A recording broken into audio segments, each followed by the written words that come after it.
Sauveur merveilleux, je possède, qui s'est sacrifié pour moi, et sa vie innocente il céda.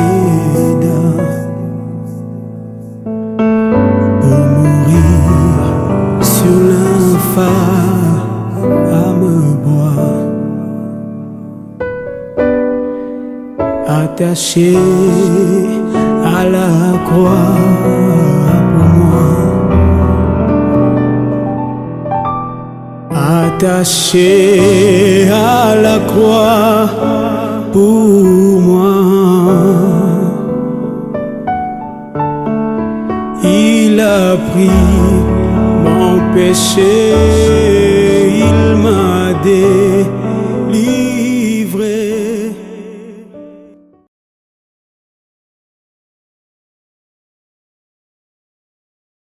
J'ai vu son message sur le net. Il disait, malgré les miracles que le Seigneur lui donnait de faire, les guérisons, le jour où son épouse est décédée, il était impuissant. Parce que c'est le Seigneur qui en avait décidé ainsi. Alléluia. Est-ce que vous imaginez, tu es le père de ta femme, et le Seigneur te dit, tu vas prêcher que je suis bon. Et ça m'a tellement enseigné. Et j'aimerais dire à quelqu'un aujourd'hui, Dieu n'est pas seulement bon parce qu'on a à manger dans le frigo. Il n'est pas seulement bon parce qu'il nous guérit de nos maladies, parce qu'on a un bon travail, on a un beau mari, on a des beaux enfants. Non. Dieu est bon parce qu'il est Dieu. Je suis malade, Dieu est bon. Alléluia. Je suis célibataire depuis des années, Dieu est bon. Amen. Je souffre, Dieu est bon. Et c'est même quand tu es, je dirais, dans les combats, quand tu es à ramasser à la petite cuillère, que tu dois proclamer que Dieu est bon. Parce que ces bontés ne dépendent pas des circonstances de ta vie. Il est bon, tout simplement. Combien les bontés de l'Éternel sont grandes. Dieu est bon. Et j'aimerais que le Seigneur nous donne de chanter ce chant de tout notre cœur. Parce qu'il est vraiment bon. Alléluia. Pendant que nous chantons, nous pouvons également avancer pour exprimer notre reconnaissance au Seigneur et donner dans sa maison. Alléluia. Amen.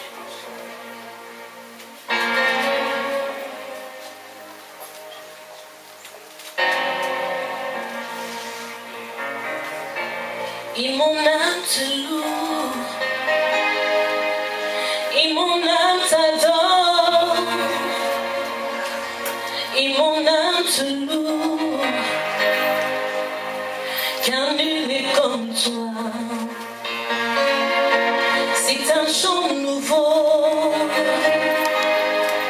qui monte dans mon cœur, un cantique d'amour pour mon seul sauveur.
amour parfait, ces empreintes en haut font ma différence. Je ne suis qu'une fille, et lui mon papa, on regarde rien. J'ai les traits du roi, lui seul me suffit, lui seul est tout pour moi. Quand je ne sais comment dire, je me mets à chanter. L'Éternel est bon, l'Éternel est bon, l'Éternel est bon, il est bon pour moi. L'Éternel est bon, l'Éternel est bon, l'Éternel est bon, il est bon pour moi. L'Éternel est bon, l'Éternel est bon, l'Éternel est bon, il est bon pour moi. L'Éternel est bon, l'Éternel est bon, l'Éternel est bon, il est bon pour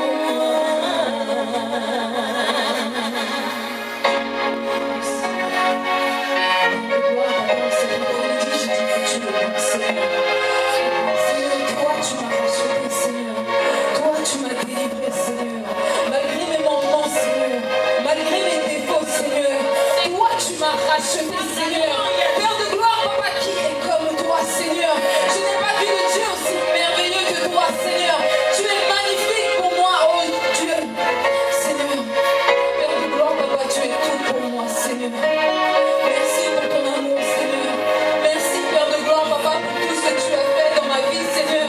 Père de gloire, papa, même lorsque mes pieds avaient fléchi, Seigneur, mes genoux avaient fléchi, Seigneur, tu n'as pas regardé à mon péché, Seigneur. Mais toi, tu m'as racheté, tu m'as pardonné, Seigneur. Oh Dieu, tu es bon pour moi, Seigneur. Tu es bon pour ma famille, Seigneur.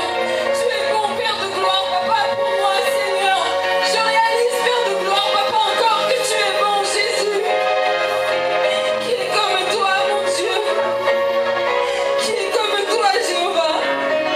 Père de gloire, papa, nul n'est comme toi, Seigneur. Merci, Père de gloire, papa, pour tout ce que tu as fait dans ma vie, Seigneur. Pour tout ce que tu vas faire encore, Seigneur. Père de gloire, papa, parce que tu es un Dieu puissant, Seigneur. Ton nom est puissant, Seigneur. Je réalise encore que ton nom est puissant, Seigneur. Reçois toute la gloire, Seigneur.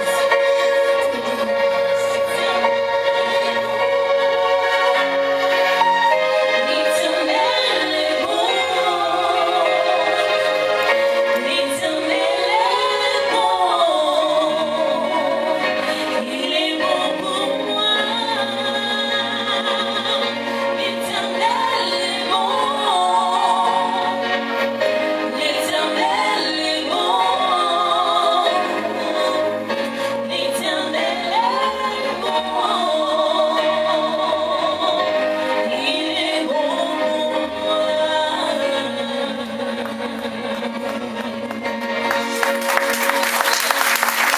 Alléluia. Bonsoir tout le monde. Est-ce que tu peux saluer ton frère de gauche et de droite? Salue-le. Regarde le doigt dans le visage. Dis-lui, est-ce que ça va? Pose la question, est-ce que ça va?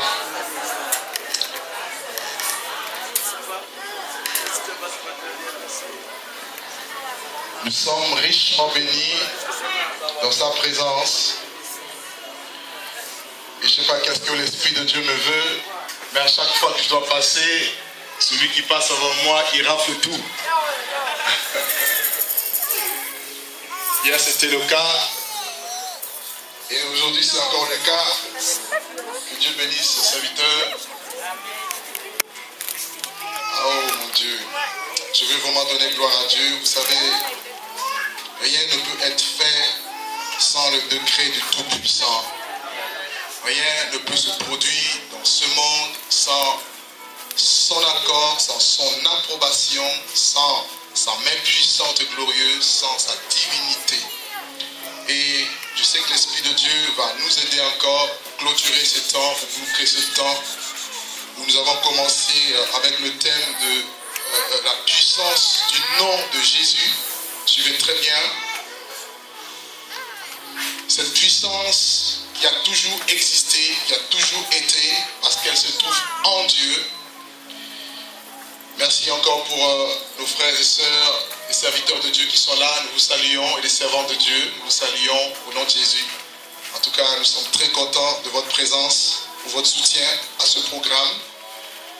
Nous sommes dans le livre de Hébreux au chapitre 1er. Hébreux chapitre 1er, nous lisons le premier verset jusqu'au verset 9. Il est écrit, après avoir autrefois, à plusieurs reprises et de plusieurs manières, parlé à nos pères par les prophètes, remettez-moi là-bas s'il vous plaît, par les prophètes, Dieu dans ce temps, dans ces derniers temps, nous a parlé par le Fils. Il a établi héritier de toutes choses. Par lui, il a aussi créé l'univers. Voyez-vous, il est écrit que le Fils est le reflet de la gloire, de sa gloire, c'est-à-dire le reflet de la gloire de Dieu Tout-Puissant, le Père. Et il est écrit qu'il est aussi l'empreinte de sa personne. Et il soutient toutes choses par sa parole puissante. Et il a fait la purification des péchés et il s'est assis à la droite de la majesté divine dans les lieux très hauts. Il est devenu autant supérieur aux anges qu'il a hérité d'un nom plus excellent que la leur. Car auquel des anges Dieu a-t-il dit, Dieu a-t-il jamais dit, tu es mon fils et je t'ai engendré aujourd'hui. Et encore, je serai pour lui un père et il sera pour moi un fils. Et de nouveau, lorsqu'il l'introduit dans le monde, le premier-né, il dit que tous les anges de Dieu l'adorent. De plus, alléluia, il dit à des anges, il fait de ces anges des esprits et de ses serviteurs une flamme de feu. Est-ce qu'il y a des serviteurs de Dieu ici? Est-ce qu'il y a des serviteurs, des servants de Dieu ici? Est-ce que je peux voir votre main? Est-ce que je peux voir? Si vous êtes serviteur, servant de Dieu, je veux juste voir votre main en haut, suspendue en l'air. Alors, tu peux dire avec moi, je suis une flamme de feu. Ah, c'est trop faible. Dis, je suis une flamme de feu. Et vous connaissez le but d'une flamme, le but du feu. On nous a prêché tout à l'heure. Il dit, il fait de ses serviteurs une flamme de feu, mais il dit au Fils, ton trône, ô Dieu, est éternel, et le sceptre de ton règne est le sceptre de quitter. Tu as aimé la justice et tu as haï l'iniquité. C'est pourquoi ton Dieu, oh Dieu, ton Dieu t'a oint d'une huile de joie au-dessus de tes collègues. Dieu sera oint par Dieu au-dessus de ses collègues. Actes chapitre 10.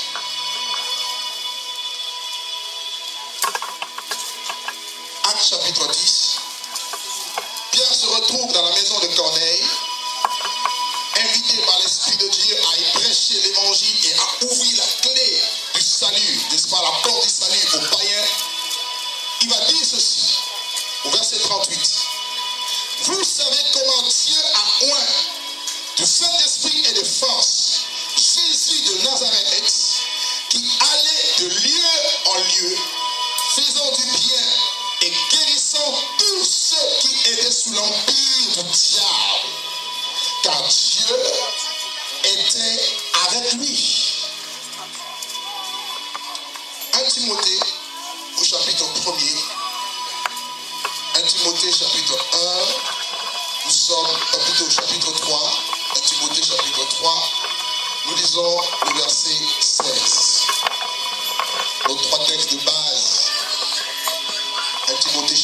3, le verset 16.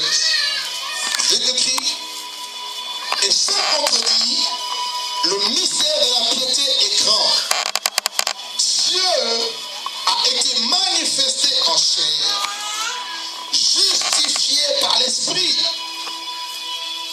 vu des anges, prêché aux nations, cru dans le monde et élevé dans la gloire. La Bible nous parle de Dieu. Et Dieu est puissant. Quand la Bible parle de la puissance, la Bible parle de la force. La puissance, le mot puissance a plusieurs significations dans l'hébreu. Et en grec, ce mot donne dynamis. Dynamis en grec, qui signifie puissance, nous parle de la dynamite. Dynamis nous parle d'une force suprême, d'une force capable de détruire tout, comme on l'a ainsi bien décrit tout à l'heure. Qui est une grande montagne devant Zorobabel, tu seras aplani. Jamais je n'ai vu une montagne qui a été décimée par une dynamite quelconque. Mais par la puissance de l'Esprit de Dieu, ainsi qu'on nous l'a enseigné tout à l'heure, la grande montagne va s'affaisser. La grande montagne va se rouler sous l'effet de la gloire et de la puissance de Dieu. Voyez-vous, quand Dieu appelle Ésaïe pour annoncer la prophétie que Jean-Baptiste viendrait et qu'il annoncerait et il présenterait le Messie comme étant la voix de celui qui crie dans le désert, il dit, une voix crie dans le désert, préparez le chemin du Seigneur, aplanissez une route pour notre Dieu, et que toute montagne soit aplanie. Par la puissance de Dieu, les montagnes sont aplanies, sont abaissées, parce que la puissance caractérise la force, l'autorité, la gloire, et sous le poids de la puissance, tout est écrasé. Sous le poids de la puissance de Dieu, il y a des choses qui n'existent pas, qui arrivent à l'existence. Voilà pourquoi Paul, pour décrire la puissance de Dieu et la divinité de Dieu, il nous fait comprendre dans le livre de Romains au chapitre 1er, au verset 20, il dit car ce qu'on peut connaître de Dieu est manifeste pour eux. Dieu leur ayant fait connaître, ces choses. Il dit en effet, la puissance éternelle de Dieu, les perfections invisibles de Dieu et sa divinité se voient comme à l'œil nu. Parce que la puissance de Dieu a été manifestée par le canal de la création. Quand Dieu au commencement a dit que ceci soit et ceci a fut sous le décret du Très-Haut. Parce qu'au commencement, on nous présente Dieu. Au commencement, il n'y a pas eu autre chose, il y a eu Dieu. Il est l'alpha et il est l'oméga. Dans Genèse chapitre 1, il est écrit dans ce passage qu'au commencement, Dieu créa les cieux et la terre. Et j'aime la version en hébreu qui dit Bereshit bara Elohim et Hashamaim Avet, qui signifie au commencement, les dieux créa. On nous parle des dieux, non qui est trois dieux, mais qui est un seul Dieu, sous trois manifestations, sous trois personnes, le Père, le Fils et l'Esprit, et qui forment une seule personne. Et ce Dieu est créateur du ciel et de la terre, comme vous voyez. Tout existe par ce Dieu. Et il est écrit en parlant de Jésus qui est le Fils. Je vous dis, la deuxième personne de cette divinité révélée, la Bible l'appelle la parole. Et on l'a vu hier. Il est écrit dans Jean qu'au commencement était la parole, et la parole était avec Dieu, et la parole était Dieu. En elle était la vie, et la vie était la lumière des hommes. Rien n'a été créé sans elle. Tout ce que vous voyez, le ciel que vous voyez, le soleil que vous voyez, la lune que vous voyez, les étoiles que vous voyez, le sang que vous foulez, que vous voyez, l'air que vous pouvez sentir. La Bible dit tout a été créé par lui et pour lui. Il est le commencement de toutes choses. Il est le chef de toute domination, de toute autorité. Car tout vient de lui parce qu'il est puissant, parce qu'il est Dieu. Et ce Dieu a décidé par son décret, le décret du Tout-Puissant, que tout ce que vous voyez existe. Et Colossiens va plus loin en disant qu'il est non seulement le créateur de choses visibles, il est aussi le créateur de choses invisibles. C'est-à-dire les choses que vous ne voyez pas. Les dominations, les trônes, les autorités, les esprits que vous ne voyez pas. Il est le maître de tout. Il est le chef de tout. Je veux dire par là, il contrôle tout. Il patronne tout. Rien ne lui échappe. Oh mon Dieu, il maîtrise toute la situation. Jésus est au-dessus de tout. Jésus est partout. Jésus est omniprésent. Il est omnipotent.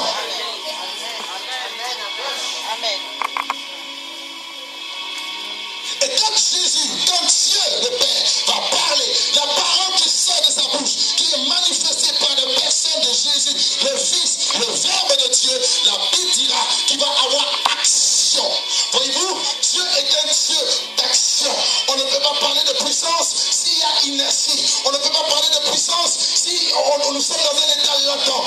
Dieu apporte toujours un mouvement. Dieu parle et la chose arrive. Il y a création, il y a créativité, il y a mouvement, il y a production sous l'effet de la gloire de Dieu. Et qui se charge de mettre en pratique la parole de Dieu, c'est le Saint-Esprit. Dieu dit que la lumière soit. Il est écrit la lumière. Dieu crée le monde en 6 jours. Le 6e jour, Dieu crée l'homme. Et il souffle dans son narine. Elle souffle de vie. Il est écrit. Et l'homme devint une âme vivante. Remplie de la vie. De l'image de Dieu. De la ressemblance du Tout-Puissant. Dans un pays de dominer. Il dit tu domineras sur le poisson de la mer. Sur le bétail. Tout ce qui se met, tu domineras. Parce que je t'ai donné force, autorité et pouvoir. Et l'homme va pécher. Ce péché va le séparer de Dieu. Et Dieu va décider de retirer son esprit de l'homme. Mais Dieu a toujours voulu vivre avec l'homme, demeurer avec l'homme. Qu'est-ce que Dieu va faire? Il va y avoir un plan de rédemption que Dieu va mettre en place selon Genèse chapitre 3 verset 15. Dieu promet dans cette prophétie qu'il viendrait un homme qui naîtrait d'une femme et qui écraserait la tête du serpent. Alléluia. Amen. Je mets inimitié entre toi et la femme, entre sa postérité et sa postérité. Celle-ci te blessera le talon et toi, tu écraseras la tête. Et Dieu a commencé à se révéler. Le nom de Jésus n'était pas encore révélé. Il a commencé à se révéler. Commençant même par Noé. Alors que la méchanceté avait grandi sur la surface de la terre, Dieu a voulu décimer cette race pécheresse. Dieu envoie Noé, dont le nom signifie repos, pour annoncer qu'il y a un repos qui est à venir. Jésus-Christ, le repos de Dieu. Il dit venez à moi, vous tous qui êtes fatigués et chargés, et moi je vous donnerai du repos. Et de tous les hommes de la Bible qui sont venus, personne, je dirais personne, a eu la marque ou le caractère qu'a eu Jésus. Abraham est venu en son temps. Dieu se révélait à lui comme le Tout-Puissant, El Shaddai. Il dit, je suis le Dieu Tout-Puissant. Marche devant ma face et sois intègre.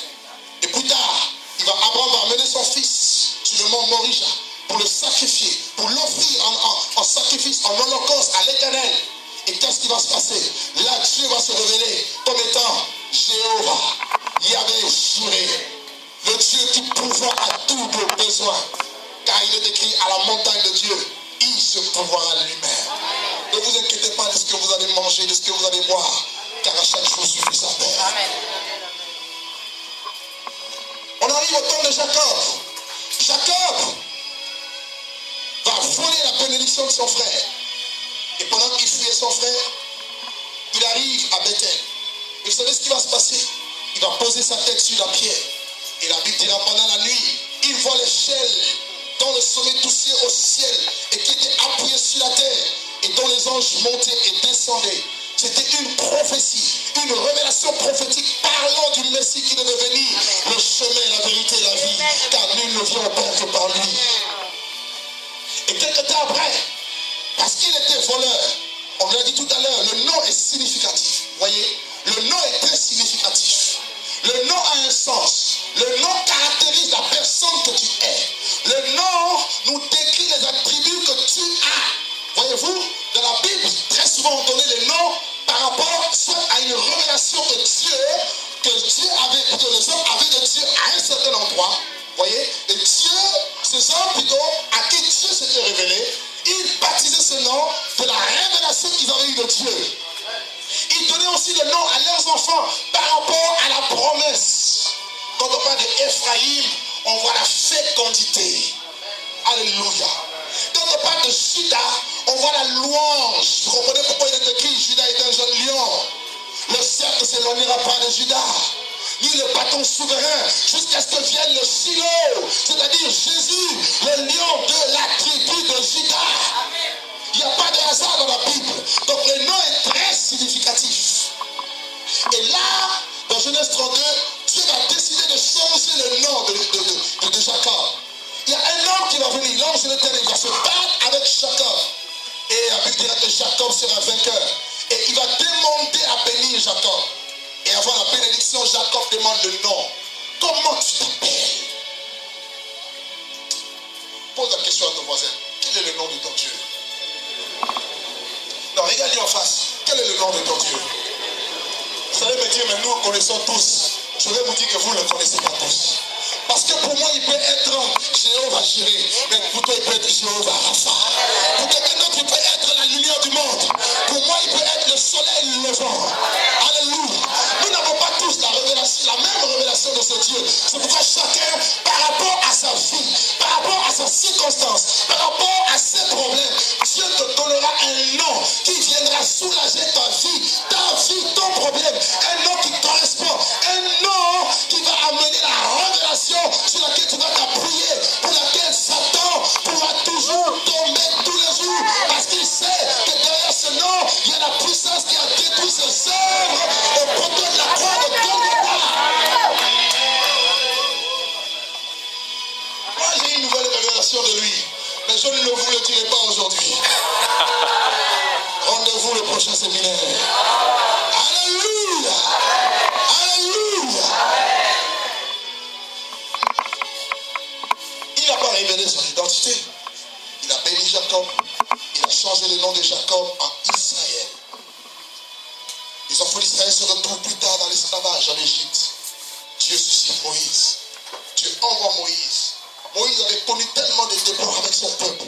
Il pose la question à Dieu. Tu m'envoies avec ce peuple. Je leur dirai quoi? Quel est ton nom? Mais Moïse savait que ce Dieu s'appelle le Dieu d'Abraham, d'Isaac et d'Israël. Mais par rapport à la mission qu'il avait, il fallait un nom qui allait l'accompagner pour qu'il puisse réussir la mission. Il dira, je m'appelle Jésus. Je suis celui qui sait. Et Jésus dira aux pharisiens, avant qu'Abraham soit, moi je suis. Alléluia. Il est écrit dans Hébreux 13:8. Jésus-Christ est le même hier. Il est le même aujourd'hui. Il est le même éternellement. Il s'appelle Jésus. Même quand tu ne sens rien, tu ne t'appuies pas sur tes sensations, sur tes sentiments. Je sais qu'il est là. Je le crois. Je sais qu'il est là. Alléluia. Jésus marche avec moi. Et Moïse a été accompagné par les signes et les miracles de prodiges devant Pharaon. Il pose la verge, la mer devient le serpent. Alléluia. Les pharisiens font de même.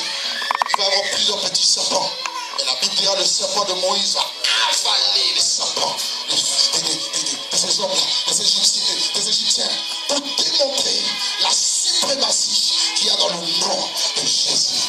Oh mon Dieu, oh mon Dieu, il y a un pouvoir, il y a une autorité, il y a une gloire qui est manifestée dans le nom de Jésus. Et comment et pourquoi est-ce que nous allons voir? Mais malgré toutes ces choses, malgré tous ces hommes imminents qui ont surgi en Israël, Dieu les a suscités pour parler au peuple. Pourquoi? Parce qu'Israël est une nation de Dieu, une nation mise à part, un royaume de sacrificateurs, avec une mission de révéler Dieu aux hommes. Israël devait révéler la Torah à l'humanité, mais Israël a perdu sa mission. Israël est passé à côté de la mission et Dieu a suscité des prophètes. Les prophètes ont parlé, mais personne n'a écouté. Jérémie est venu en son temps, annonçant même que la captivité allait arriver sous Babylone. Et cela s'est produit. Oui, voyez-vous, en 586 avant Jésus-Christ, Israël a été déporté à Babylone. Et cela pendant 70 ans. Dieu va susciter Ésaïe, Dieu va susciter Ézéchiel, Dieu va susciter Osée, Dieu va susciter Daniel. Il suscite Malachie, le tout dernier prophète. Et la Bible dit, après d'avoir suscité tous ces hommes, Dieu, dans ce temps de la fin, nous a parlé par les fils. Pourquoi? Parce qu'aucun de ces prophètes, avec le message qu'ils avaient, aucun de ces sacrificateurs, avec le sang des animaux versés sur l'autel, ne pouvait apporter la purification de nos péchés. Aucun de ces prophètes ne pouvait apporter le salut de l'humanité. Un seul! Je pose la question, qui enverrai-je, qui marchera pour nous, qui sauvera cette race pécheresse? Il est écrit dans le cortège céleste, la réponse n'est venue de nulle part que du Fils de Dieu. Il dit, moi, je partirai. Mais comment est-ce que tu vas partir? C'est là ma question. Comment est-ce que Dieu va-t-il lui-même venir ici sur cette terre? Pourquoi je le dis? Parce que Dieu est esprit. La Bible dit, c'est l'esprit. Et l'esprit, c'est Dieu. Dieu est esprit. Par conséquent, il est invisible. Vous ne pouvez pas le voir.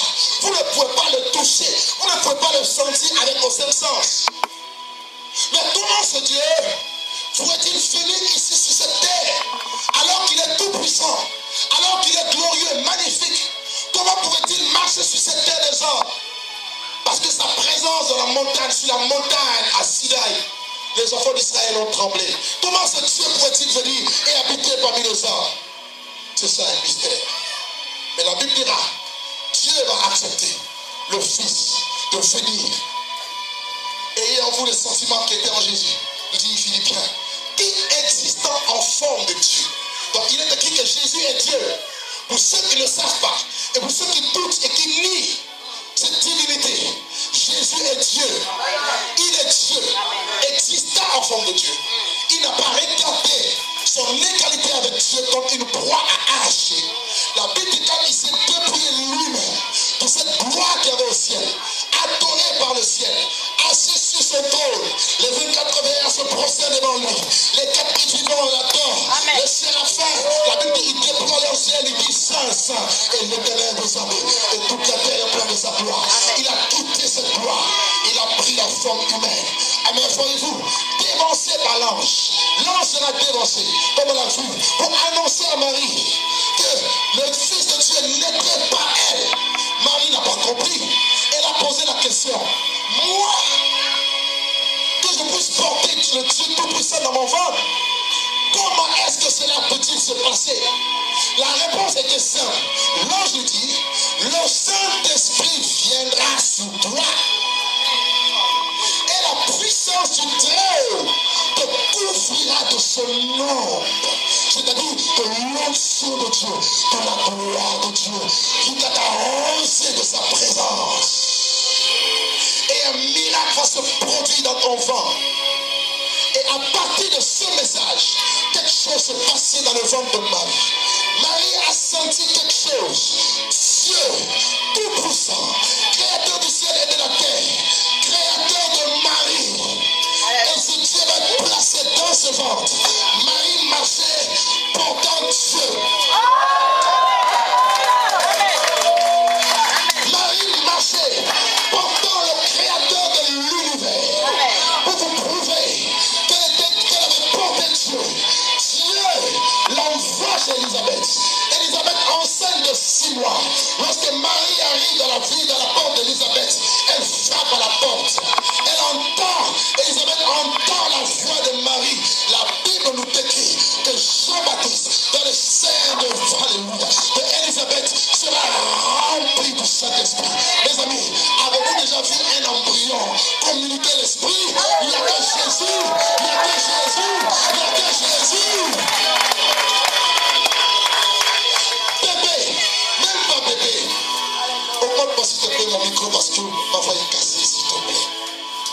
Il était fœtus, un embryon, mais au contact, le sang de la voix de Marie a pénétré Jean-Baptiste. La Bible dit, l'enfant a tressailli et il fut rempli du Saint-Esprit. Jésus est venu. Jésus a été conçu par l'Esprit. Il n'est pas conçu par la voix d'un homme et d'une femme. Il n'est pas conçu par, je ne sais pas, une fécondation in vitro. Il a été fort, oh mon Dieu, conçu par la puissance du Saint-Esprit, par la puissance de Dieu. Cette puissance a touché sa bassesse. Amen. Dieu, Fils de Dieu. Amen. Pourquoi Dieu est Fils de Dieu? Fils de Dieu, ayant le caractère humain, par la naissance de la femme, chair, os, hérité de Marie, sang divin. Elle n'a pas eu le sang de Marie, le sang du Dieu tout-puissant. Parce que la Bible dit c'est le sang précieux qui nous purifie de tout péché. Ce n'est pas par de l'argent, ni de l'or que vous avez été rachetés de la vaine manière de vivre, hérité par vos parents, mais c'est par le sang précieux, un sang sans défaut, sans tache, un sang divin. Homme, par le caractère de sensibilité humaine, on pouvait le voir physiquement. sensibilité. Voyez, on pouvait le voir, on pouvait le toucher. Voyez, il pouvait manger, il pouvait s'asseoir, il pouvait dormir. Voyez, c'est ça son caractère. Mais attention, il est écrit, il prie à Dieu que toute plénitude habita en lui. Il n'est pas seulement homme, mais il est aussi Dieu. Cette prophétie d'Ésaïe, quand la Vierge était enceinte, elle enfantera un fils, et on lui donnera le nom de Emmanuel. Ce qui veut dire Dieu parmi les hommes, Dieu avec les hommes. Car un enfant nous est né, un fils nous a été donné, et la domination reposera sur son épaule. On l'appellera admirable, on l'appellera conseiller. Écoutez-moi bien, on l'appellera Dieu puissant. La puissance de ce nom est en lui.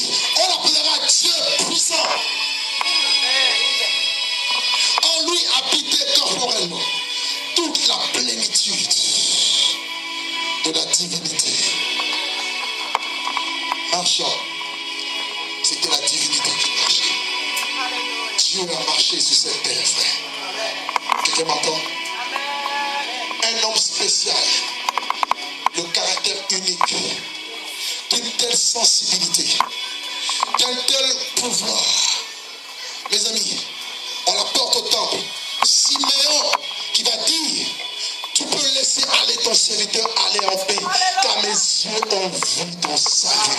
Écoutez, salut égale délivrance. Acte 4, chapitre 12, verset 12, il est écrit, il n'y a de salut en aucun autre, car il y a sous le ciel aucun autre nom qui nous ait été donné parmi les hommes, par lequel nous devions être sauvés. Et ce nom, c'est Jésus. Il dit, mes yeux ont vu ton salut.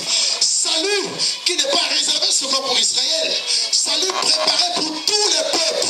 De quelle nation es-tu issu? Es-tu issu? De quel peuple es-tu issu?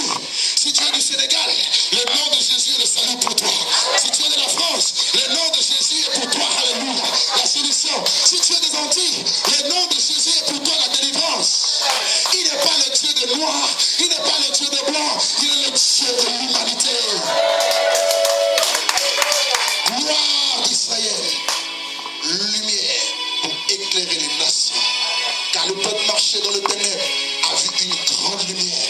Sur ceux qui habitaient le pays de l'homme de la mort, une lumière resplendit. Conçu par l'Esprit, né par la puissance du Saint-Esprit, il naît à 12 ans. Il va dans le temple, il confond les docteurs de la loi. Comment vous pouvez comprendre ça? Les grands érudits, ils ont entendu Jésus parler. Ils ont dit non, jamais homme ne parlait comme cet homme. À 12 ans, excusez-moi, 12 ans, il discute avec les docteurs de la loi. Mais les docteurs étaient étonnés, pourquoi? Parce que lui, il n'a pas maîtrisé la parole. Il est la parole. Avez-vous compris? Il est. Donc quand il parle avec toi, il se révèle au fait à toi. Ce n'est pas comme moi, je lis et puis je viens te transcrire. Lui, il est la parole. Cette parole, la Bible dit, la parole a été faite chair. Et elle a habité parmi les hommes, pleine de grâce et de vérité. En lui était caché tous les trésors de la sagesse et de la connaissance. Et voyez-vous, il était venu pour un but, pour une mission. Quelle mission? Pourquoi Jésus est-il venu? Pourquoi allons-nous parler de la puissance du nom de Jésus? Le monde était perdu. Le monde meurt. Le monde va croire dans le décor. Le monde est voué à Satan. Mais il fallait déloger l'homme fort. Et il fallait sauver l'homme pécheur. Et cela ne serait passé par quelque solution d'autre que par Dieu lui-même fait homme. Voilà pourquoi à l'âge de 30 ans, lorsque le temps était accompli pour qu'il soit manifesté à la face de l'humanité, la Bible dira il va se rendre vers Jean. Le temps était arrivé. Rappelez-vous que Dieu marche toujours avec le temps. Il y a toujours un temps pour chaque chose.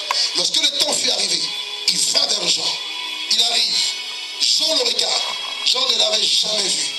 Quand Jean le voit, il dit, c'est moi qui a besoin d'être baptisé par toi. Et toi, tu viens vers moi. Jésus dit non. Laissons faire ce qui est convenable. Laissons faire ce qui est juste. Et Jean ne le résista plus. Il baptise Jean. Non pas parce qu'il était pécheur, mais pour montrer le chemin de la vie, le chemin de la repentance et du baptême, le chemin également de la croix qu'il allait être baptisé. Il se fait baptiser. Il sort du baptême. La Bible déclare, pendant que Jésus priait, le ciel va s'ouvrir. Rien de pareil ne s'est produit. Une seule fois, le ciel s'est ouvert. Et la Bible dit que l'Esprit de Dieu par lequel il était conçu va descendre du ciel sur lui, sous une forme de colombe, sous une forme corporelle. Il va se poser sur lui. Et la voix va décrire depuis le royaume des cieux, celui-ci est mon fils, bien-aimé en qui je mets toute mon affection. Rempli de l'Esprit, Jésus poussait dans le désert, 40 jours, 40 nuits. Il va confronter les puissances occultes. Il va jeûner, il va prier. Et la Bible dit, Jésus sort de ce désert. Il est revêtu de la puissance de l'Esprit. C'est alors que cette parole que nous venons de lire va s'accomplir dans la vie de Jésus. Il est Dieu, il est fils de Dieu. Mais la Bible dira, lorsqu'il va sortir du désert, la Bible dit, Dieu son Dieu va le oindre d'une huile de joie au-dessus de ses collègues. Hier on nous a dit, en Israël, le nom de Jésus est commun. Ça signifie Yehoshua, c'est-à-dire l'Éternel sauve. Ce même nom signifie aussi Josué. Qui dans cette salle s'appelle Josué? Il n'y a pas de Josué ici. Il est resté Josué. Ah, ok. Alléluia. Josué et Jésus, c'est la même chose. Même racine. Vous dites au nom de Josué, qui était serviteur de Moïse, est-ce que quelque chose va se passer? La différence avec le nom de Jésus, c'est que le Saint-Esprit est venu et il a imprégné ce nom-là. De sorte que partout où il pouvait aller, nulle part vous verrez avant la puissance de l'Esprit de Dieu dans la vie de Jésus. Jésus est parti quelque part, il s'est posé des miracles. Mais ce jour-là, il sort du désert. La Bible dit revêtu de la puissance de Dieu. Il rentre dans la synagogue, on lui donne le rouleau, il le déroule. Ésaïe chapitre 61, le verset 1. L'Esprit du Seigneur, l'Éternel est sur moi, parce qu'il m'a oint. Dieu m'a oint pour annoncer la bonne nouvelle aux pauvres. Il reçoit la puissance de Dieu, non pour faire du bien aux gens. Je veux dire, non pour nous exciter, non pour... non. Il n'est pas venu pour rendre nos noms grands. Il est venu pour un but, pour annoncer premièrement la bonne nouvelle aux pauvres. Cela veut dire l'évangile. Et cet évangile, nous dit Romains, concerne le Christ. Et cet évangile est en lui-même la puissance de Dieu pour le salut de quiconque croit. Alléluia. Il dit, il m'a envoyé pour guérir ceux qui ont le cœur brisé. Combien ont-ils le cœur brisé? Combien sont-ils malades? Je parle d'abord des maladies spirituelles. Jésus n'est pas d'abord venu guérir des maladies physiques. C'est avant tout les maladies spirituelles. Parce que l'homme est l'esprit. En réalité, dans l'homme, c'est l'esprit de souffle du Tout-Puissant, dit la Bible. Ton corps mourra un jour, mais ton esprit ira où? Il est venu pour apporter le salut à ton âme. Pour libérer les captifs. Délivrer les possédés. Proclamer une année de grâce sur l'Éternel. Ouvrir les cieux des aveugles. Et il dira, ce jour-là, à la synagogue de Nazareth, cette parole aujourd'hui est accomplie. Amen.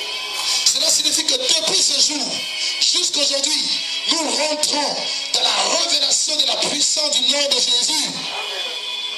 Et regardez et observez la vie de Jésus. Les évangiles nous le décrivent. Partout où Jésus allait, quelque chose se passait. Parce qu'il était sensible à l'esprit. Lorsqu'il fallait guérir, il guérissait. Lorsqu'il fallait délivrer, délivrait. Lorsqu'il fallait sauver, il sauvait. Lorsqu'il fallait multiplier le pain quand les gens avaient faim, il a multiplié le pain. Et un jour, ils étaient en train de traverser la mer. Il dit, allons-y de l'autre côté de la mer. Et pendant la nuit, la Bible dira qu'il va marcher. Il va venir aux disciples qui étaient dans la barque. Ils vont dire, fantôme, fantôme, fantôme. Ils ont cru voir un fantôme. Jésus dit, non, je ne suis pas fantôme. Vous avez déjà vu quelqu'un marcher sur l'eau? Avez-vous déjà vu quelqu'un marcher sur l'eau? Et la Bible nous dit, il venait à eux en face, marchant sur l'eau, pendant qu'ils étaient tous effrayés. Pierre s'arrête. Il dit, Seigneur, si c'est toi, ordonne que je vienne. Il dit, Pierre, viens. Pierre a marché sur l'eau. Non, Pierre n'a pas marché sur l'eau. Jésus n'a pas marché sur l'eau.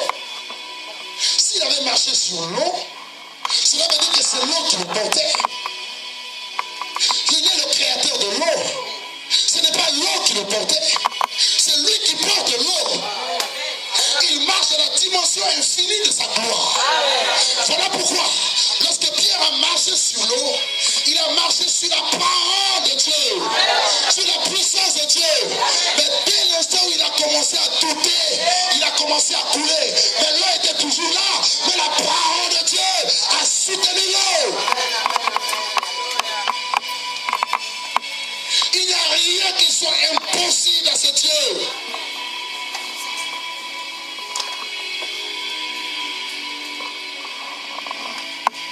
Le Jésus de la Bible, le Jésus qui est venu sur cette terre, le Jésus qui était muni de la puissance de Dieu, il est incomparable. Sa puissance ne peut pas être mesurée. Philippe arrive à Samarie. La Bible nous dira que Philippe va prêcher le Christ.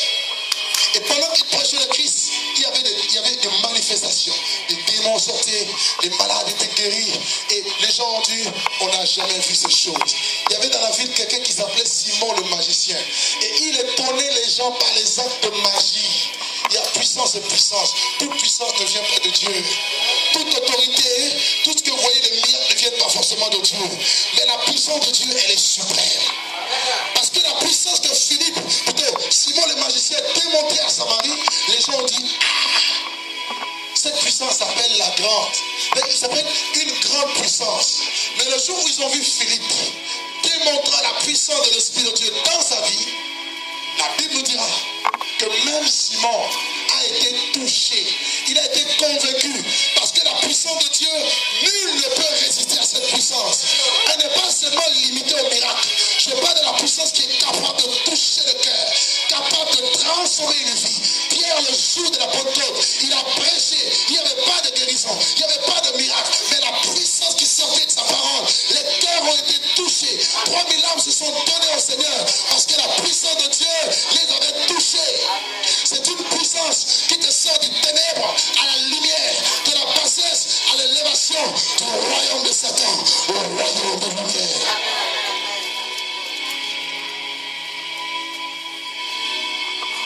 Jésus entre dans la maison de la belle Pierre de Pierre, la belle-mère plutôt de Pierre, avec la fièvre, et touche, guérit. Une femme qui avait une perte de sang, elle avait dépensé tout son argent chez les médecins. Personne ne pouvait la soulager. Elle arrive. Elle dit, si je pouvais ne serait-ce que toucher le temps de sa robe. Elle arrive. Elle touche le temps de sa robe. Guérit. Un homme qui était là, qui était lépreux. Il dit, Seigneur, si tu le veux, tu peux me rendre pur. Je le veux. Sois pur. La lèpre disparaît. Un homme qui était là couché. Je n'ai personne à la piscine de Bethesda pour me jeter dans l'eau. Lorsqu'un ange descend pour agiter l'eau, quelqu'un descend avant moi, il est guéri. Il dit, tu veux être guéri, lève-toi, prends ton lit et pars. Alléluia. Alléluia. Alléluia. Jairus vient, ma fille est morte. Il dit, ta fille vit. Talita Koumi. Talita Koumi. Il n'y a rien. Aucune situation qui ne soit impossible. Ton enfant est lunatique, Jésus descend de la montagne. Il voit enfant tourmenté par un esprit d'épilepsie. Il dit, démon sort. Les disciples viennent. Mais comment n'avons-nous pas pu chasser ce démon? Il dit, ce genre de démon ne sort que par les jeûnes et par la prière. Il arrive à Gadara. Il rencontre un fou. Un homme qui se meurtrissait de toutes parts. On est lié avec le chêne, personne ne pouvait le tenter. Jésus arrive. Déjà avant d'arriver à Gadara, une tempête s'élève pour l'empêcher d'applaudir le miracle. Mais voilà que Jésus va tenter le vent. Il va dire, mère, tais-toi. Vent, silence. Oh mon Dieu, il est tout puissant, mes amis. Il est tout puissant. Je vais glorifier et magnifier le nom et la puissance de ce Dieu ce soir. Il arrive le fou, agité par des millions de légions de démons. Jésus va guérir cet homme. La Bible dit qu'on va retrouver cet homme assis dans son bon sens. Tous les démons qui vont sortir, ils vont rentrer dans le troupeau de porc. Et le troupeau de porc va aller se noyer dans l'eau. Les gens vont avoir peur. Qu'est-ce qui se passe? Qu'est-ce qui se passe? Un jour, la Bible dit, les pharisiens étaient réunis avec les scribes et docteurs de la loi dans une maison. Et la Bible dit que les foules venaient auprès de Jésus. Et Jésus, pour fuir la foule, il se retirait dans les déserts pour prier, chercher Dieu. Et quand il est revenu, la Bible dit que la puissance de Jésus se manifestait par des guérisons. Et voilà que Jésus était dans la maison. Frère, la maison était remplie. Réveillez-moi ceux qui dorment. La maison était remplie. On amène à lui un paralytique. Un homme qui ne marchait pas, couché depuis des années. Il n'y avait pas de place pour entrer. Il y avait la foule devant, à côté, à gauche, derrière. Les gens vont trouver une issue par le toit. Ils vont apporter le paralytique par le toit. Ils ouvrent le toit. Ils descendent. Jésus regarde comme ça. Il dit, ah, votre foi est grande. Quelqu'un veut voir le miracle aujourd'hui? Quelqu'un veut voir la puissance de Dieu? Une condition, aie foi en Dieu. Aie foi en Dieu. Le malade descend. Il descend le malade. Il dit, fils de l'homme, tes péchés te sont pardonnés. Les pharisiens, mais qui est cet homme? Il est en train de blasphémer. Qui a le pouvoir de pardonner le péché si ce n'est Dieu seul? Mais vous avez oublié, pharisiens, que je suis Dieu. J'ai le pouvoir de pardonner les péchés. Il dit pour que vous sachiez que le Fils de l'homme a tout pouvoir dans le ciel et comme sur la terre, et qu'il n'est pas aisé de dire aux gens que les péchés sont pardonnés. Quel est le plus difficile? De te dire que les péchés sont pardonnés ou bien lève-toi et marche. Alors comme c'est lève-toi et marche, alors lève-toi, marche, prends ton lit et pars. La Bible dit aussitôt. Lève-toi. Prends ton lit et marche. Il est parti. Les gens disent non. Jamais nous n'avons vu quelque chose de pareil. La Bible dit, il était cet homme qui fait tout à merveille. Il s'appelle Jésus. Dis à ton ami, il s'appelle Jésus. Oh, qu'est-ce que je l'aime. Je l'aime, ce Jésus. Je l'aime. Je vous en prie, je l'aime. Du fond de mon âme, je l'aime. De tout mon cœur, je l'aime. Je l'aime. Plus que ma propre vie, frère. Un homme unique. Exceptionnel. Il rentre dans la maison de Zachée. Zachée commence lui-même à se repentir. Lui-même.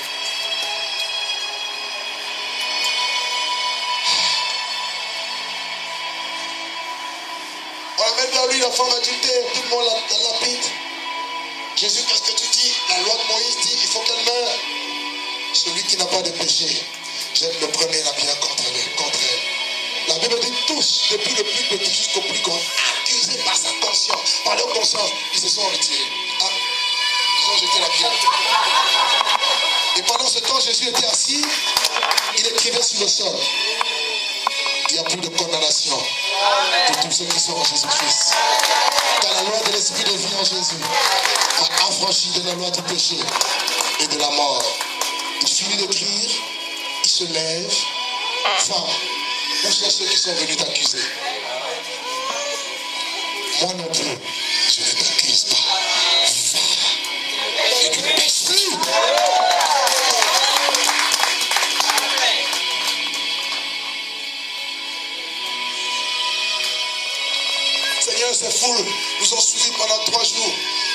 plus rien à manger. Il faut le renvoyer à Jean. Il dit non, il vient de loin. Qu'est-ce que vous avez dans vos paniers? On a combien encore? Il y avait quoi? Combien de poissons? Hein? 2 pains et 7 poissons, c'est ça? 5 pains et 2 poissons. Faites-les asseoir. Camarade, assis-toi. Tu vas manger. Il n'y a pas la crise économique. Avec Jésus, tiens ton ami, ça n'existe pas la crise économique. Toi qui te poses la question, comment est-ce que je vais payer mes impôts? Il y a un poisson dans la mer qui circule, qui a l'argent. Il faut juste qu'il te dise, va là-bas, jette. Tu prendras. Pas de crise. Ne vous inquiétez de rien. Dis à ton ami, ne t'inquiète de rien. Dis-lui, ne t'inquiète de rien. Dis-lui, crois seulement. Dis-lui, crois seulement. Et tu verras la gloire de Dieu. Est-ce qu'on peut l'acclamer très fort, Jésus? Oh.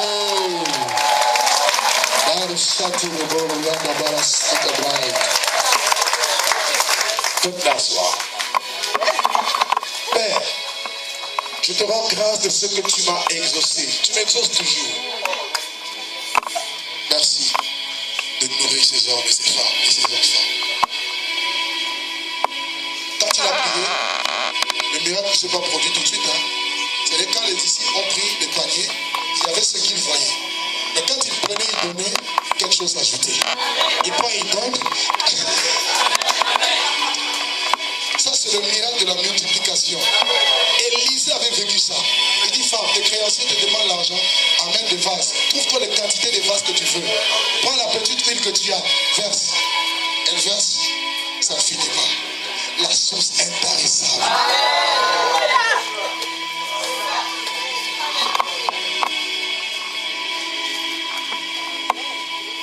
Il est bon. Fais comme ça. Il est bon. Fais comme ça. Il est bon. J'aime les Canadiens. Les Canadiens disent ça goûte bon. Ça teste bon. It tastes good. Right? Do you understand? It tastes good. Very good. Wonderful. Les Allemands disent wunderbar. Marvelous. Prince de paix. Prince de la vie. Oh, Alpha et Oméga. Il est la parole. Ses yeux sont comme la flamme de feu. Il a autour de cela une ceinture dorée. Il marche en costume royal. Impressionnant. Au-dessus de tout nom. Au-dessus de toute autorité. Au-dessus de toute principauté. Le soleil de la justice, le prince de la paix, le chemin, la vérité et la vie. Oh mon Dieu, mon roi, la lumière du monde, la pierre qu'ont rejeté ceux qui bâtissaient, qui est devenue la principale de l'ordre, celui qui change l'eau en vin, celui qui produit la nouvelle naissance. Jésus. La Bible dit, après avoir fait tous ces miracles, il fallait qu'il meure. Pourquoi? Dieu a été manifesté, justifié par l'Esprit. Lorsque le temps pour lui était arrivé, il a affronté la mort. À Gethsémani, il a souffert parce qu'il savait que le rendez-vous avec le salut de l'humanité était arrivé. Il fallait qu'il paie de sa vie. Il était venu principalement pour livrer sa vie, son corps à la crucifixion. Il était venu soumettre sa vie à la mort. Car ainsi il est écrit, si le grain de blé qui tombe à terre ne meurt, il reste seul. Mais s'il meurt, il portera beaucoup de fruits. Comment ce Dieu fait homme rempli de l'esprit, de la plénitude de la divinité, pouvait mourir. Là aussi est un mystère, frère. À Gethsemane, la Bible dira sa sueur devient comme le grumeau de sang. Père, Père, s'il est possible que cette coupe s'éloigne de moi, non pas ma volonté, mais ta volonté. Quelle est cette volonté? Dieu veut que les hommes soient sauvés et parviennent à la connaissance de la vérité. Oh oui, tu n'as voulu ni holocauste ni offrande, mais tu m'as formé un corps. Oui, un corps pour soumettre ce corps à la mort, à la crucifixion. Il a accepté, frère, le poids de la malédiction. Ainsi qu'il a dit, maudit est quiconque est pendu au poids. Il a accepté. On l'a pris, frère. On l'a arrêté. Trahi par quelqu'un de sa tribu. Judas Iscariote pour 30 pièces d'argent. Jésus sera traîné devant le Sanhédrin. Il sera traîné devant le tribunal politique. Jésus sera jugé par les hommes. Ceux même qu'il avait nourris, ceux auprès de qui il avait fait du bien, ceux auprès de qui Jésus, n'est-ce pas, avait ouvert les yeux des aveugles, les morts et ressuscités, les lépreux étaient purifiés.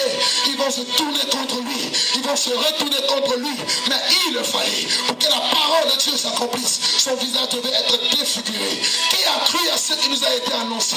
Qui a reconnu le bras de l'Éternel?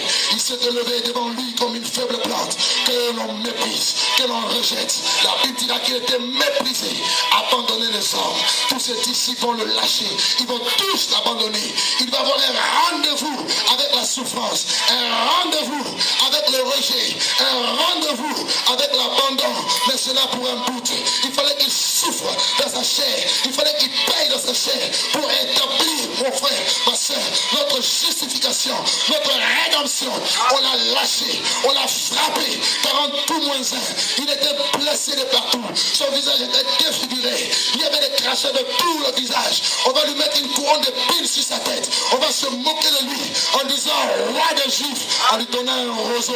On lui fait porter le poteau de la croix, il porte ce bois, gémissant sous le poids de la souffrance, et il s'en va avec Golgotha, le lieu du rendez-vous, le lieu du plan, là où l'histoire de l'humanité devait s'écrire.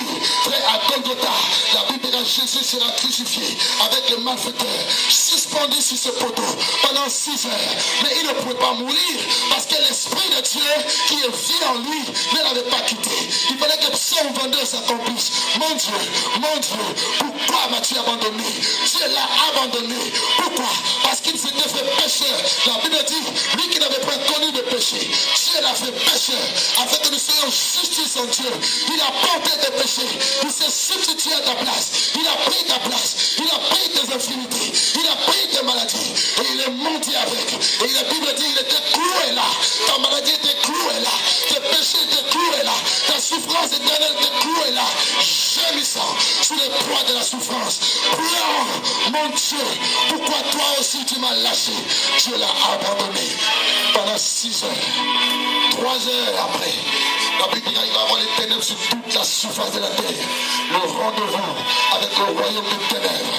Jésus va les dépouiller comme on nous l'a décrit tout à l'heure. Frère, 6 heures après, Jésus, la Bible dit, il va expirer. Il va rendre l'esprit. L'esprit de Dieu va le lâcher. L'esprit de Dieu va partir. Frère, Jésus va rester la mort. L'esprit de vie l'a quitté. Mais le corps de Jésus était mort, enterré. On l'a mis dans la tombe. Frère, enveloppé par de linge. Et la Bible dit qu'il était écrit que 3 jours qu'il ressusciterait. Le même esprit qu'il avait lâché, c'est le même esprit qui est revenu en force, en puissance et en pouvoir, et qui a réintégré le corps mort, qui a réintégré le corps de Jésus qui était mort dans la tombe. La Bible déclare qu'il était impossible qu'il ne voie la corruption. Le corps de Jésus n'avait pas pourri. Aucun de ses os ne s'est brisé, parce que Dieu avait veillé à toutes ces choses. Mais le corps de Jésus, sous le fait de la gloire et de la puissance de Dieu, le corps de Jésus va revenir à la vie. Mais la Bible déclare, à partir de ce moment, Jésus va s'appeler le premier-né d'entre les morts, le seul qui a vaincu le pouvoir et la puissance de la mort. Ressuscité. Les femmes vont pour l'empaumer. Ils posent la question, pourquoi cherchez-vous parmi les morts celui qui est vivant? Il n'est plus ici dans le tombeau, il est ressuscité. Mes amis, il n'y a pas deux messages qu'il faut prêcher. Le seul message que l'humanité doit entendre, c'est bel et bien le message de Jésus crucifié. Paul dit, je ne veux savoir parmi vous autre chose que Jésus-Christ et Jésus-Christ crucifié. Et la puissance qui a ressuscité Jésus notre mort, c'est la puissance de l'Esprit. Et Paul dit, il prie pour que Dieu illumine les yeux du cœur des Éphésiens, pour qu'ils comprennent quel est l'appel qui s'attache à l'espérance qui s'attache à leur appel, et quelle est l'infinie grandeur de la puissance de Dieu. Dieu l'a déployée en Christ. La puissance de Dieu a été déployée dans le nom de Jésus. Et la preuve que cette puissance existe, Jésus n'est plus mort. Allez à Jérusalem, vous verrez le tombeau est vide. Vous verrez le tombeau est vide. Le tombeau est vide. Le tombeau est vide. Le tombeau est vide.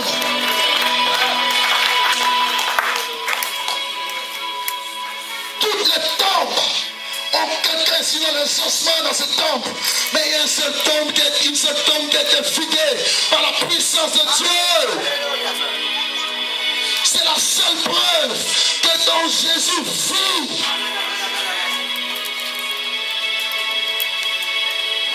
Quand Dieu t'a oint d'une nuit de joie, cette nuit qui est venue le ressusciter de la tombe. Et non seulement qu'il est ressuscité, la Bible dit, il a été prêché dans les nations, cru dans le monde et élevé dans la gloire. Il est monté au ciel, il revient. Marie va le voir. Marie va voir Jésus ressuscité. Jésus va dire, attention, ne me touche pas. Il faut que je monte vers mon Seigneur et mon Dieu. Alléluia. Après, je reviendrai vers vous. Il part pour présenter à son Père son sang. Regarde ça. Tu vois le sang de Jésus. Rien ne peut te condamner aujourd'hui. Quand Satan vient t'attaquer, quand les démons viennent, quand le péché vient, dis, regarde. Quand les hommes disent que c'est fini pour toi, les marques. Tu n'es pas saint de par ta propre piété. Tu n'es pas puissant de par ta propre puissance. Quelqu'un a payé. Quelqu'un a souffert. Donc quand Dieu te regarde, il te regarde au canal, par le canal du sang de Jésus. Il revient 40 jours. Il reste avec les disciples. Il leur annonce des choses qui concernent le royaume de Dieu. Alléluia. Il se révèle à eux puissamment. Frère. Et il va leur dire, vous aussi, parce que vous avez cru en moi, parce que vous avez vu ma gloire et ma puissance, allez.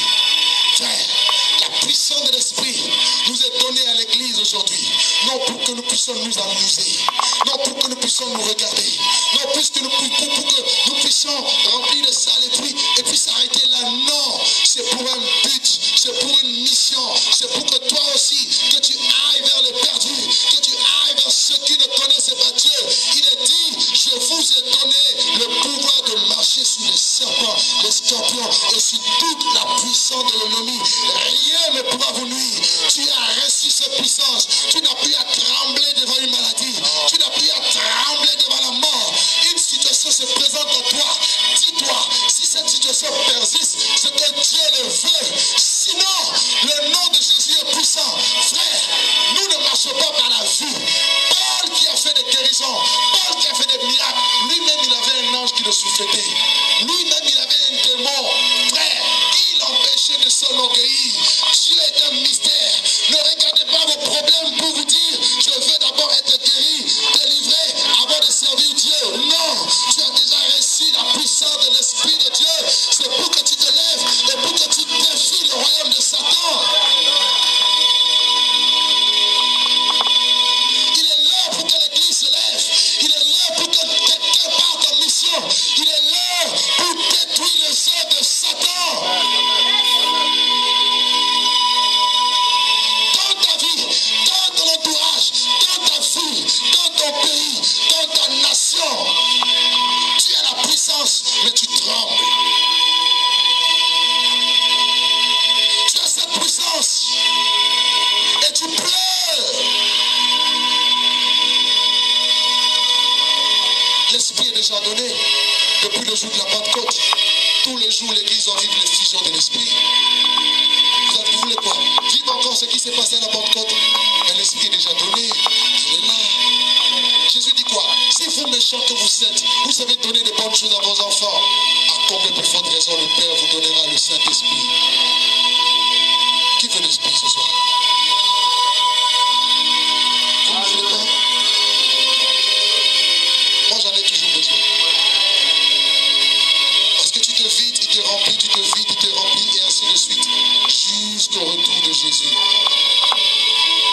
La puissance de Dieu. Quand tu passes quelque part, priez de fois que Dieu vous ouvre les yeux. Il y a 8 ans, je marchais avec un jeune prophète que j'aime beaucoup. Et on marchait, Dieu lui ouvre les yeux. Il voyait partout on passait, il y avait des démons. Mais quand nous on passait, c'est comme s'il y avait un tapis rouge qui était déroulé devant nous et tous les démons fouillaient comme ça. Je dis, ah ouais, tu as vu ça? Il va dire oui. Je dis, waouh. Donc quand tu as cette puissance, toi tu ne sais pas ce qui se passe. Tu ne sais pas. Mais je veux te dire quelque chose se passe. Tu marches. La Bible dit quoi? L'ombre de Pierre guérissait les malades. Pierre va au temple. Il voit cet homme boiteux. Il dit, je n'ai ni or ni argent, mais ce que j'ai, je te le donne. Lève-toi au nom de Jésus et marche.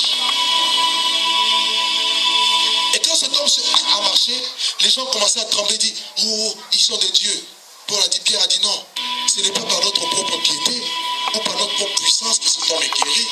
Excusez-moi, si Dieu vous utilise pour guérir un malade, n'acceptez jamais la gloire. Donnez toute la gloire à Dieu. Parce que tu es tellement faible, tu es tellement distant. Toi, la distance qu'il y a entre l'homme et Dieu, c'est 2 extrêmes. Sur le plan sainteté, gloire, autorité, force, pouvoir, dignité, c'est 2 extrêmes. Si Dieu t'ouvre les yeux, tu vas voir, c'est comme si tu es un vase sale. Et pourquoi Dieu a accepté de déverser cette puissance en toi? À cause de sa grâce, à cause de la paix qu'il a mis dans ta vie, à cause de son alliance par le sang de Jésus et à cause de ta soumission à Dieu. Cette puissance existe. Elle est réelle. Saisissons-la par la foi. Il n'y a pas besoin de... Non. Elle est là. Dis, je crois. Dis avec moi, je crois. Je crois en la puissance de Dieu. Ferme tes yeux là où tu es. Prie avec moi. Seigneur Jésus, aujourd'hui, je veux recevoir ta puissance pour accomplir ce dont tu m'as envoyé sur cette terre. Seigneur, ça suffit avec la paresse. Ça suffit avec la timidité. Je veux être un instrument de ta gloire. Pour que le monde voie ta puissance. Et que les âmes soient sauvées. Au nom de Jésus. Au nom de Jésus. Amen.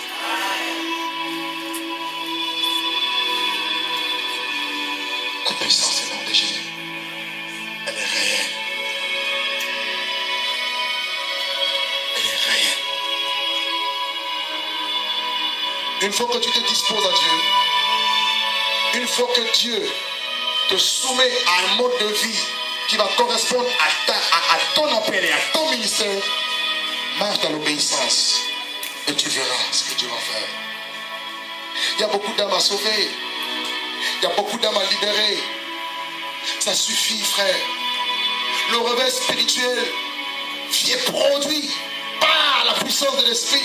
Là où Jésus n'est pas prêché, là où la puissance de l'Esprit de Dieu n'est pas, il n'y aura jamais de réveil spirituel. Le réveil n'est pas une affaire d'une église ou d'un mouvement quelconque. C'est une affaire de l'Esprit de Dieu. Car il a dit, je n'ai pas la force, la puissance, c'est par mon esprit, dit le Seigneur. C'est l'Esprit de Dieu qui crée l'engouement dans le cœur. C'est lui qui produit en nous le vouloir et le faire. C'est lui qui nous motive. C'est lui qui nous pousse. Et on a besoin de lui. Amen. Que chacun de vous commence à marcher avec l'Esprit. Que chacun de nous puisse composer avec l'Esprit. Que chacun de nous puisse marcher dans une relation étroite avec l'Esprit. Vous verrez. Un seul esprit a plusieurs manifestations. Un seul esprit a plusieurs manières d'opérer. Aux uns, ça sera peut-être la prophétie. À d'autres, ça sera les visions. À certains, ça sera les miracles. Je ne sais pas quoi. Pourquoi nos églises sont malades? Parce que la puissance du nom de Jésus n'est plus. Parce que l'esprit n'est plus dans nos églises. Cette vie qui a été manifestée depuis la Genèse a disparu. Les gens ont besoin de voir la vie. Là où il y a la mort, on n'est pas un cimetière. Là où il y a la vie, ça bouge.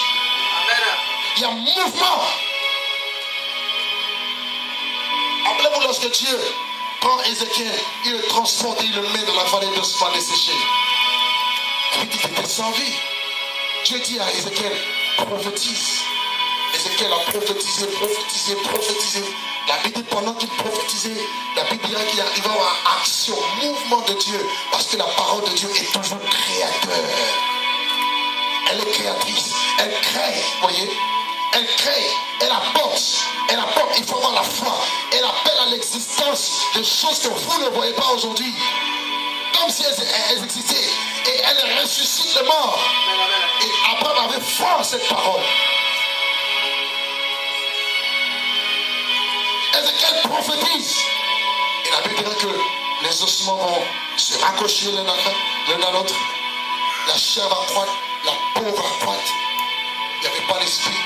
Dieu dit à Ézéchiel à nouveau, prophétise, dis esprit, viens des quatre vents des cieux. Cela veut dire que l'esprit de Dieu, il se mouve. Il est là, juste au-dessus de toi. Ne dis pas qui sera sauvé. C'est envoyer Jésus dans la tombe. La Bible dit la parole est dans ta bouche et dans ton cœur. C'est la parole de foi que tu dois prophétiser. Et l'esprit attend une chose. L'esprit attend juste que la parole soit soit annoncée, prêchée. Toi tu es là tous les jours. Ah, moi je suis un faible chrétien. Tu resteras faible chrétien. Ah, moi je suis comment?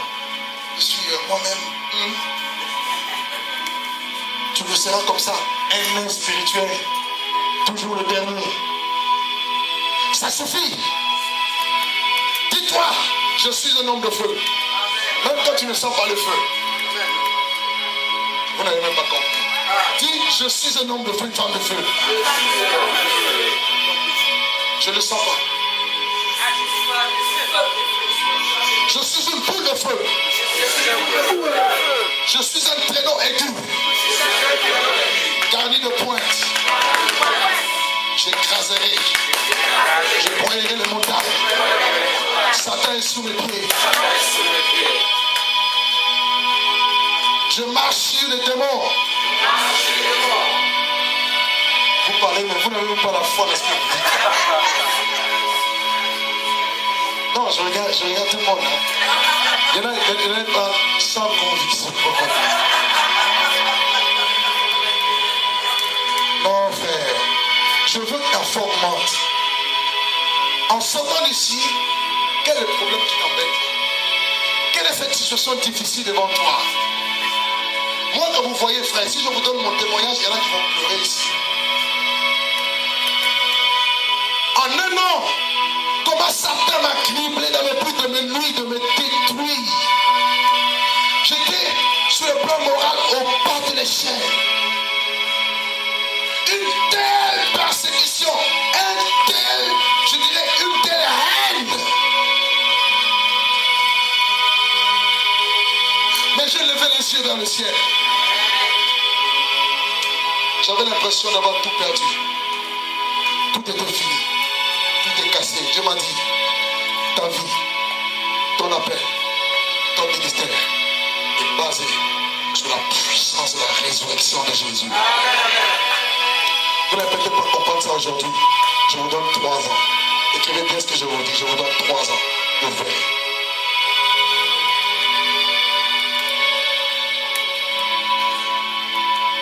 Vous savez la puissance de la résurrection de Jésus, c'est quoi?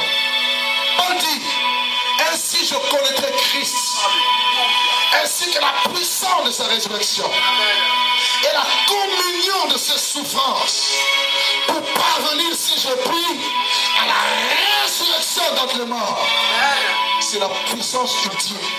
Et cette puissance se trouve dans le nom de Jésus. C'est-à-dire, on vient, on coupe l'oreille de Malchus. Jésus vient, il remet l'oreille sans cicatrice. Amen. Tu n'as pas compris.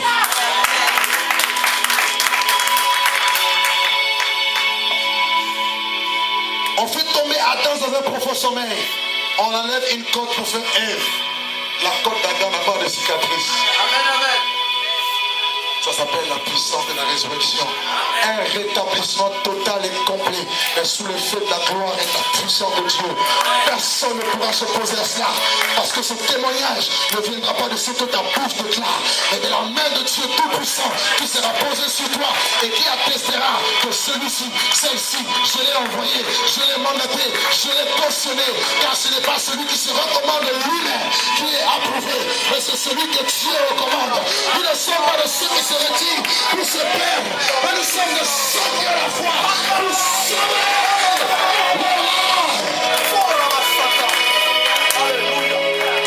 Je connais une puissance, la puissance de la résurrection, la puissance devant laquelle Jésus se pose devant le tombe de Lazare. On dit il sent déjà, ça fait 4 jours qu'il est dans la tombe. Il dit ôtez la pierre. Ce soir, Dieu va ôter ta pierre. Ce soir, Dieu va ôter ta pierre. Et Dieu va déclarer une parole. Lazare, Lazare, Lazare, Lazare, Lazare, Lazare, Lazare, Lazare, sors.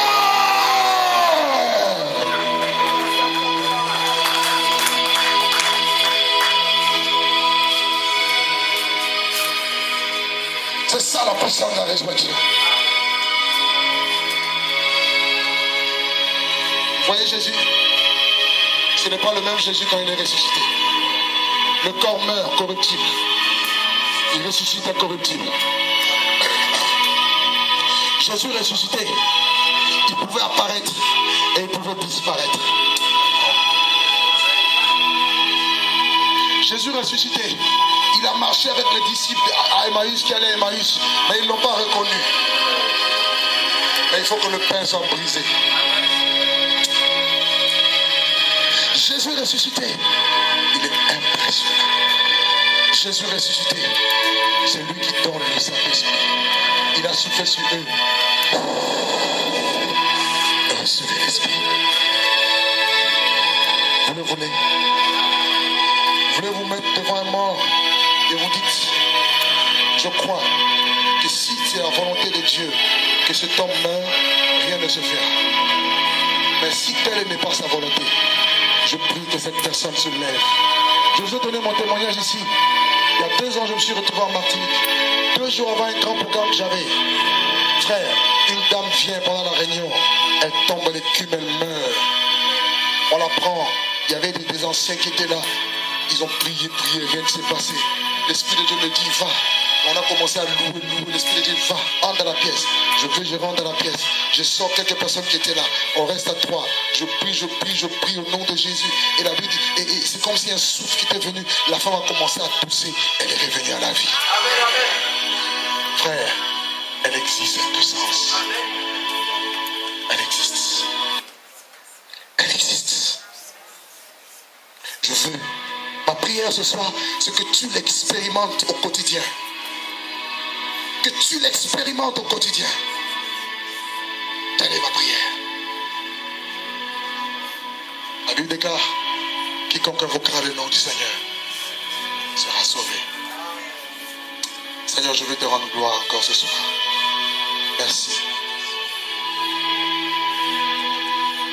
Merci. Merci. Merci. Merci. Que toutes les personnes qui ont des maladies incurables, levez-vous.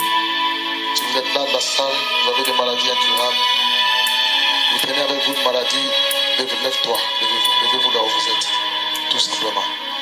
Nous allons prier pour vous. Levez-vous. Merveilleux Jésus.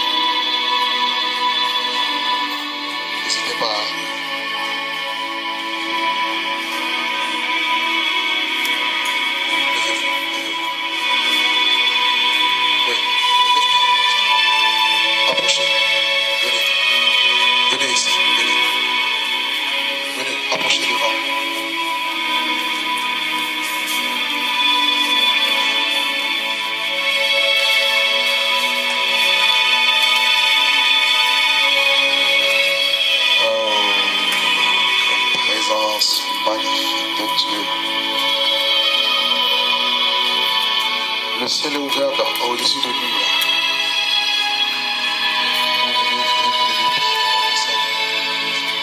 En fait, Jonas, venez prier pour les personnes. Il y a quelqu'un dans la salle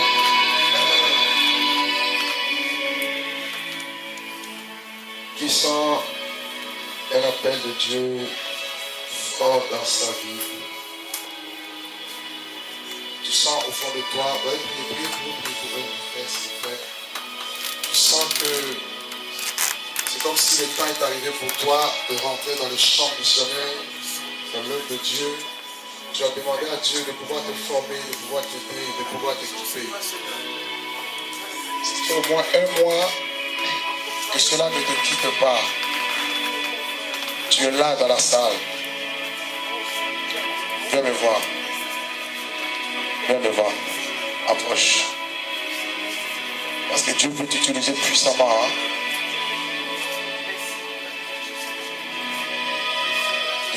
Tu es là et il y a un appel de Dieu dans ta vie et une onction de guérison, de miracle que Dieu va déposer dans ta vie. Tu vas le voir en action à partir d'aujourd'hui. Toutes ces personnes que j'appelle, venez s'il vous plaît. Si Dieu vous touche, venez devant. Voilà. Je vous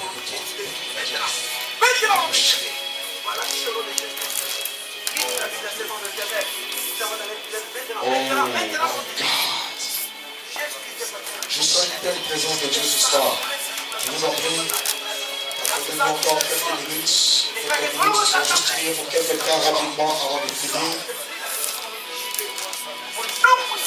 Merveilleux Jésus, merveilleux Jésus, merveilleux Jésus. Oh my God. Santa Libarina, Sita Kababarina, Babu. Santa Libarina, Sita Libarina, Sita Libarina, Holy Nabala Santi Baba, Holy Nabala Santi, Holy Nabala Baba, Italiana Shika Baba Santa Baba, Rido Nabala Santo Holy Nabala Baba, Kanaba, Holy Baina Chika Iko Soto Baba, Yoti Boti Baba, Rita Holy Nabala Shika Baba, Seigneur merci pour la grâce. Seigneur merci pour la grâce. Seigneur, merci pour ta grâce, merci pour ta grâce, merci pour ta grâce, merci pour ta grâce, merci pour ta grâce ce soir, merci pour ta grâce ce soir. Vous faites assis là-bas, restez en prière s'il vous plaît. Si vous pouvez prier Dieu, parce que Dieu veut te toucher. En sortant ici, Dieu t'accorde quelque chose de particulier. Je ne sais pas quoi, je ne peux pas te dire ce que Dieu veut te donner. Je ne le sais pas, même moi-même qui te parle, je ne le sais pas. Je peux m'arrêter dans mes demandes et plus de prier pour quelques personnes. Et je veux obéir, s'il vous plaît. Je veux le faire. Et Dieu va produire un miracle. Dieu va agir dans votre vie. À sortir d'ici, quelque chose de particulier va se produire dans votre vie. Au nom puissant de Jésus. Seigneur, merci pour ta grâce dans la vie de cette femme. Merci pour ta grâce dans sa vie. Oh mon Dieu. Tu avais perdu comme le don de Dieu. Oh, il semble, il a l'Esprit de Dieu ce soir vient te tomber à nouveau. Il vient ce soir te tomber à nouveau. Tu vas le servir puissamment. Car un nom de vision et de prophétie t'a été donné de la part de Dieu. Dieu te dit, il continue-toi de tout oublier à son appel, de tout oublier à sa parole. Quand tu te parleras, parle. Ouvre ta bouche et parle. Dieu agira au-delà de toi. Dis et marche dans la sanctification. Tu verras la gloire de Dieu dans ta vie. Seigneur, merci pour ta grâce au nom puissant de Jésus. Seigneur, merci pour cette femme, mon Dieu, que tu guéris au nom de Jésus de son mal. Au nom de Jésus, qu'elle soit guérie complètement, Seigneur. Que ses yeux, mon Dieu, reçoivent la pleine guérison. Au nom de Jésus, je l'ai inspiré. Oh mon Dieu, oh mon Dieu. Il y a une autre prophétique chez toi. Dieu t'appelle à prophétiser. Forme-toi encore et reste vraiment dans l'humilité. Dieu va t'amener très loin, très loin, très loin, très loin, très loin, très loin. Et beaucoup de gens de ta famille seront touchés. Beaucoup de personnes et parmi tes siens vont entendre l'évangile par ton canal. Je te dis, je suis en train de te former. Je te dis comme dans un étau. Je te dis comme dans une fournaise, en train d'en mettre tes saluts. Et bientôt je te prépare une image glorieuse, puissance et la manifester par ton canal, dans ta vie. Au nom puissant de Jésus de Nazareth, la puissance de Dieu va surgir et jaillir dans ta vie. Au nom de Jésus de Nazareth, alléluia. Oh.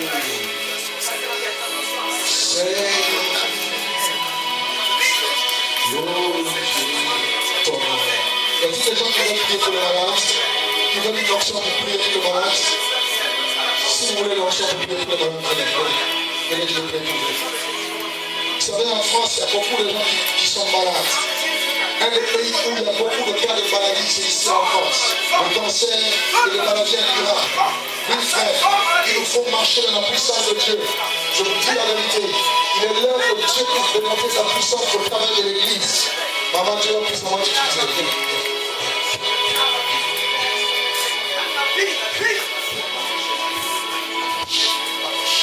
Le Seigneur va tout simplement utiliser aussi dans la guérison.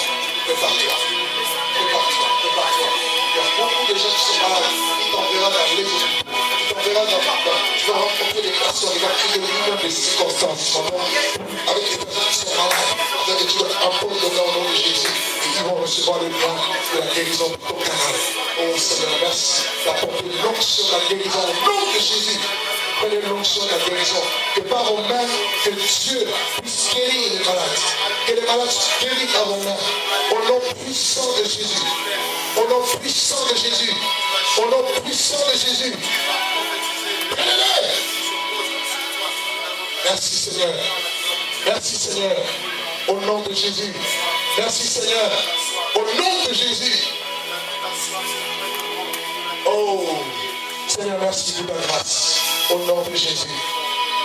Gloire à toi, Seigneur. Gloire à ton Seigneur, mon Dieu. Gloire à ton Seigneur, Père. Oh, Seigneur, moi les de ton onction, Seigneur. Seigneur, que les malades soient guéris par leur canal. Que les malades soient guéris par leur canal. Que les malades soient guéris au nom de Jésus. Y a-t-il des personnes qui ont perdu le don de Dieu ici? Vous avez la grâce de Dieu, le don. C'est comme si ce don était étouffé. Si vous êtes pas levé, vous venez. Il y a des choses qui se font. Accorde-les, Seigneur. Accorde-les, Seigneur. Au nom de Jésus. Merci, Jésus. Merci,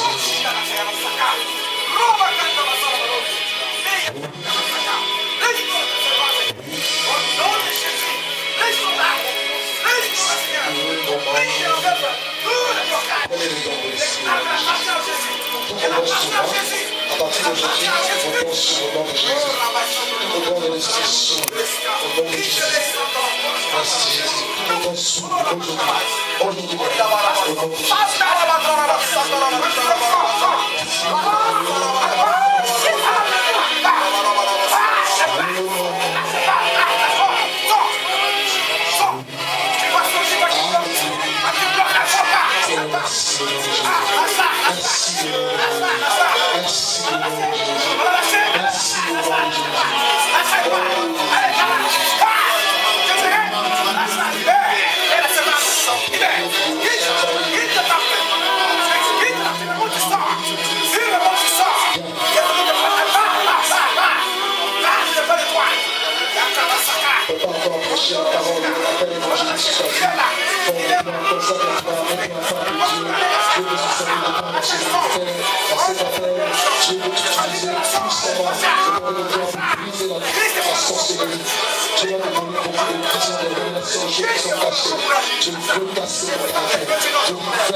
Jésus.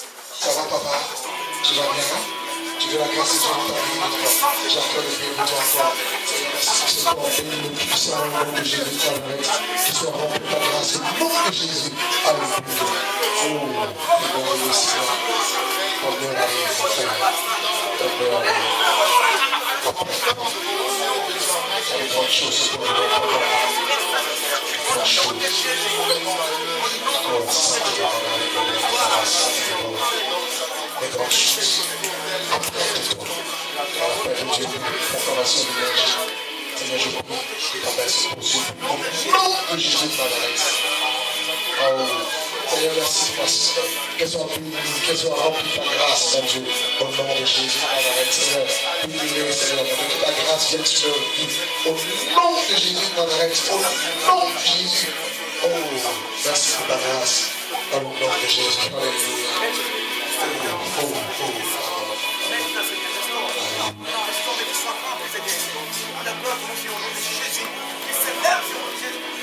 Les personnes sont beaucoup de problèmes de manque de peau au niveau du bas de entre la colonne et le bassin.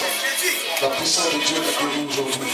Tu ne verras plus ce mal disparaît au nom puissant de Jésus-Christ de Nazareth. Alléluia. Quelqu'un prend de nous de problèmes de mal de genoux. Je veux voir une personne qui a souvent problème de genoux. Viens vite. Problème de genoux, ça dépend souvent. Il y a une onction de Dieu qui veut nous guérir ce soir. Au nom puissant de Jésus. Celui-là, Seigneur, merci d'apporter le miracle de la guérison dans ce genou. Au nom de Jésus de Nazareth. Alléluia. Celui-là, Seigneur, merci d'apporter la grâce de la guérison divine dans la vie de mon frère. Au nom de Jésus de Nazareth. Alléluia. Alléluia. Alléluia. Amen. Est-ce qu'on peut acclamer Jésus?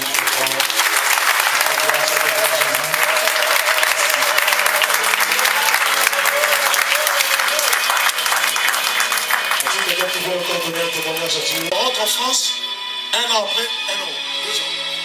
Un an? Même pas 1 an. Tu es pressé. Tu es pressé. Même pas 1 an, il rentre marié. J'ai dit, oh, qu'est-ce qui se passe? Donc pendant qu'on prêchait Jésus, nous on prêchait peut-être le miracle, mais derrière il y avait le mariage. Jésus est spécial, frère.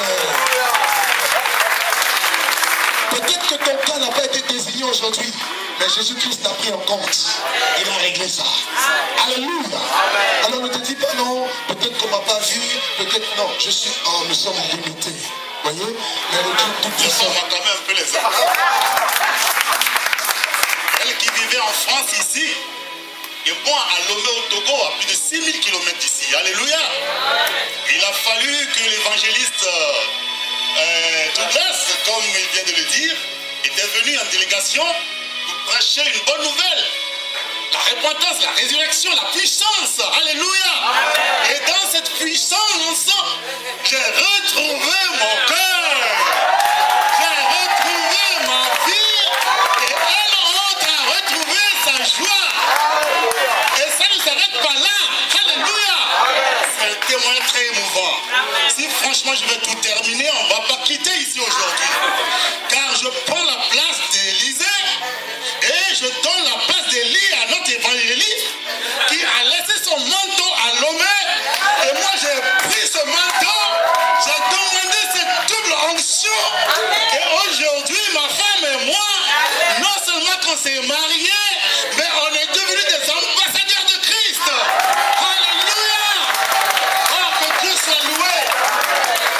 Nous habitons à Convaincre et nous dirigeons aussi une équipe de 5-6 personnes et qui bien sûr répandent le parfum de Christ à Dieu.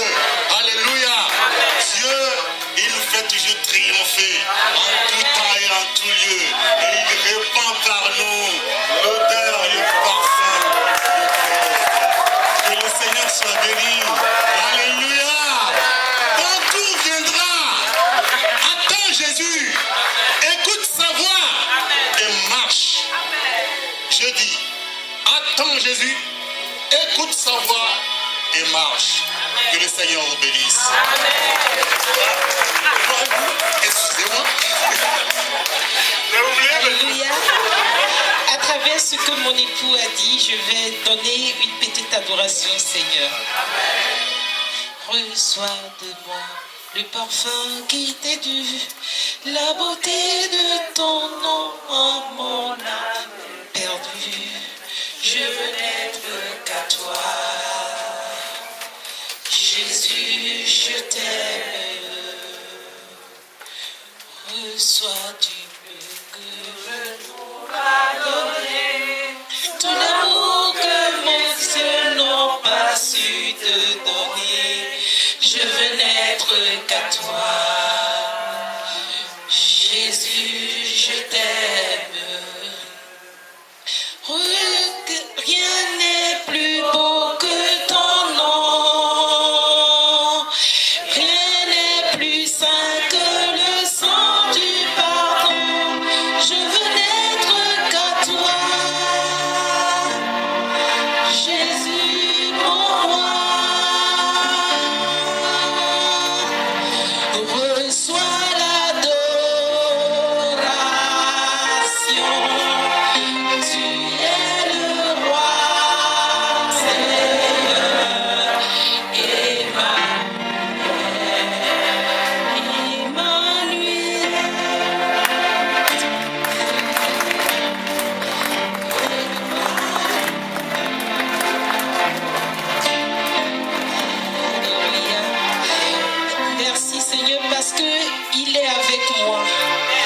gens croyaient que moi j'ai 6 enfants et puis 2 petits-enfants et je ne vais plus trouver de mari. Mais le Seigneur m'a fait cette grâce. Donc c'est pour ça que je lui donne toute la grâce.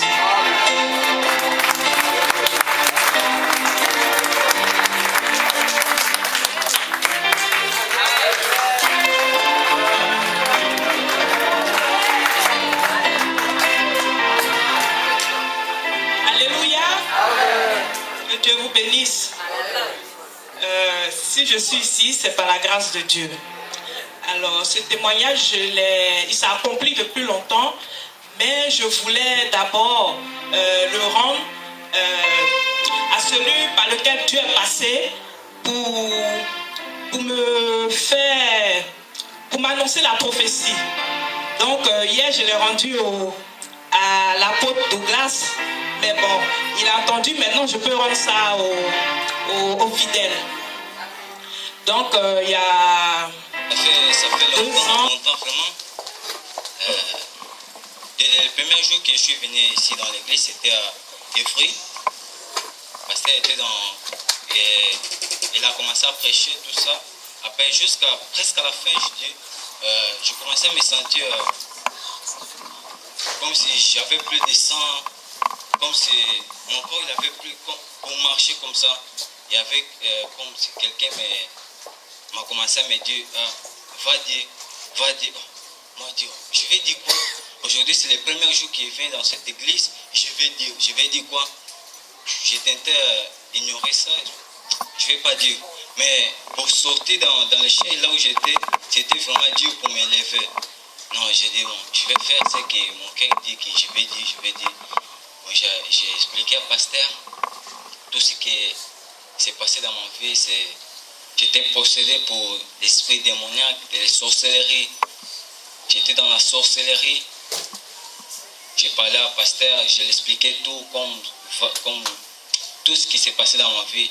Partout j'étais dans les églises, sans dire que je suis sorcier comme ça. J'expliquais à pasteur. Le pasteur me parlait tout ça, m'expliquait. Après pasteur me dit, si tu veux réussir, c'est Jésus-Christ de Nazareth. Moi j'ai dit oui. Et là Jésus m'a sauvé. C'est pour ça que je vais le louer pour tout ce qu'il a fait dans ma vie. Parce qu'il est Seigneur. J'ai percevé, malgré les problèmes, j'ai percevé que c'est avec les problèmes d'aujourd'hui, c'est mon témoignage encore de demain. Oui.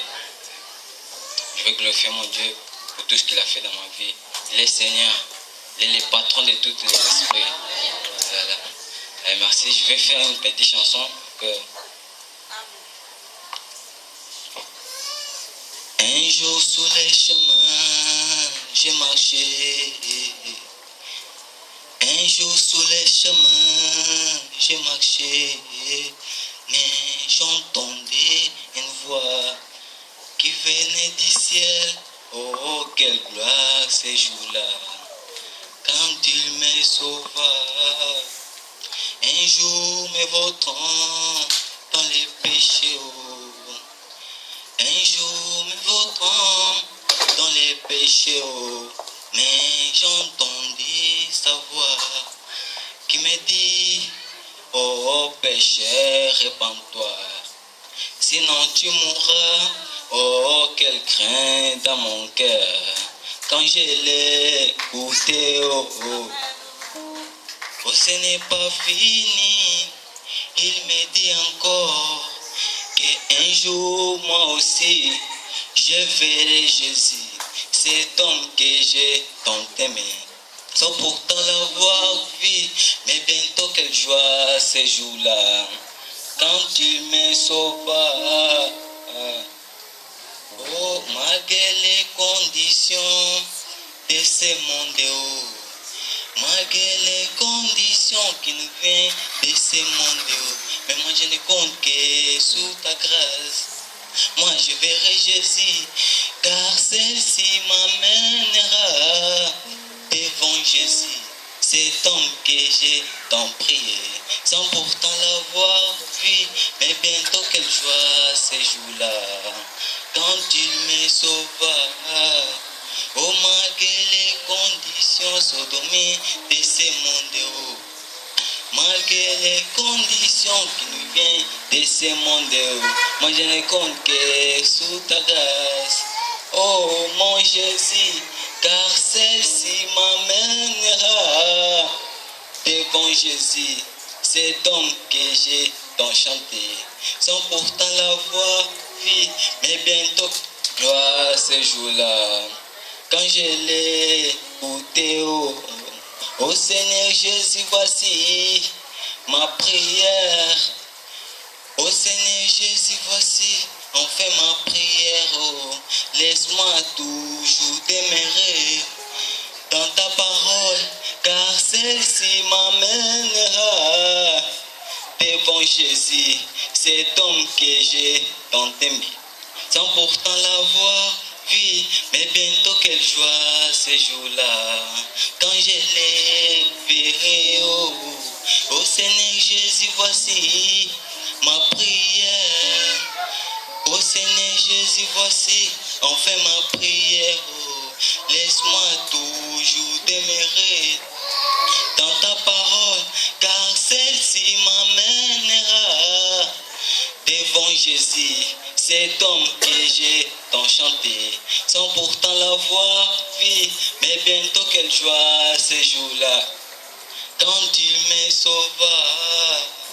Onkolo Yesu yoka kolela nangaye, onkolo Yesu yoka libondeli nangaye, onkolo Yesu yoka losambo nangaye, tika ngai te na umela o, na liloba ya ntango po yango nde komemanga liboso na Yesu mobali oyo nalinga mingi, oyo nano namona te, oyo esengo na mokolo oyo ngai nakomona nkolo Yesu nanga. Amen. Alléluia. Alléluia. Alléluia. Le frère s'est pas présenté, il s'appelle Emmanuel. L'église, c'est l'hôpital. Alléluia. L'église n'est pas faite pour ceux qui sont bons, qui se disent nous sommes déjà arrivés au ciel. Non. Alléluia. C'est comme l'hôpital. L'hôpital, c'est pour ceux qui sont malades. L'église, c'est l'hôpital spirituel et physique. Parce que beaucoup d'enfants de Dieu croient que non, l'église, c'est l'endroit où il n'y a que les saints. Ça, c'est du pharisien, c'est pas pour ça. L'église, c'est fait pour que ceux qui sont malades viennent et trouvent la guérison. Christ guérissait les jours du sabbat. Le frère est venu. Il n'a pas honte de vous dire ce qu'il a été. Si tu ne déballes pas ce que toi tu as connu dans ta vie avec Satan, Satan te suivra toujours. Il a reconnu qu'il était dans la sorcellerie.